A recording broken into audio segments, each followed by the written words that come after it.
ভারত এবং মালদ্বীপের মধ্যে বিতর্কের পর ভারতীয়রা অবকাশ পেলে লাক্ষাদ্বীপে চলে যায়। আজ আমরা লাক্ষাদ্বীপের সৌন্দর্য এবং তার সম্বন্ধে কিছু আকর্ষণীয় তথ্য জেনে নেব। এটা সবসময় লাক্ষাদ্বীপ নামে পরিচিত ছিল না, এর আগের নাম ছিল লাক্কাবডি। 1956 সালে এটি লাক্ষাদ্বীপ নামে পরিচিত হয়। লাক্ষাদ্বীপ হল সবচেয়ে ছোট কেন্দ্রশাসিত অঞ্চল, ভারতের একমাত্র প্রবাল প্রাচীর। লাক্ষাদ্বীপ সমুদ্রে জীববৈচিত্র্য রয়েছে। লাক্ষাদ্বীপ কিন্তু আপনি চাইলেই এমনি যেতে পারবেন না, এর জন্য পারমিট অবশ্যই লাগবে। লাক্ষাদ্বীপে মাত্র 10টি দ্বীপে জনবসতি আছে। যেহেতু প্রধানমন্ত্রী নরেন্দ্র মোদী লাক্ষাদ্বীপের পরিষ্কার সৈকত থেকে তার ছবি প্রকাশ করেছিলেন, তাই গুগল সার্চে লাক্ষাদ্বীপে ট্রেন্ডিং হওয়ার খবর রয়েছে।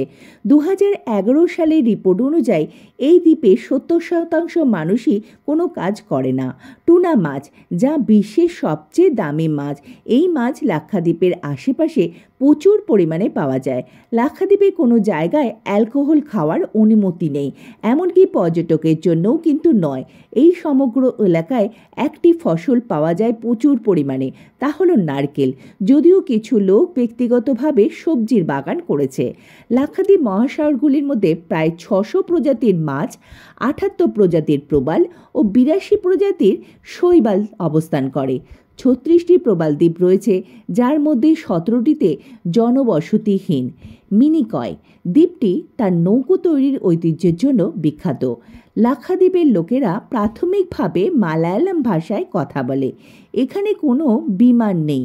দ্বীপগুলিতে পরিবহন প্রধানত জাহাজ বা হেলিকপ্টারের মাধ্যমেই হয়ে থাকে।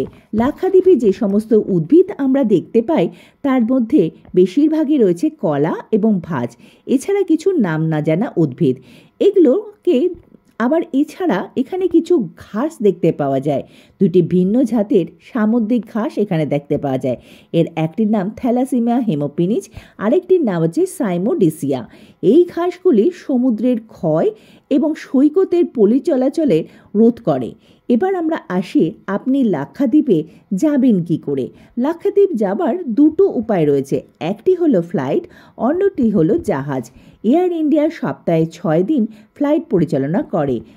ইন্ডিয়ান এয়ারলাইন্স কোচি থেকে বিমানবন্দর পর্যন্ত ফ্লাইট পরিচালনা করে। সময় লাগে তা 1 ঘন্টা 30 মিনিট, ভাড়া 5500 টাকার মতন।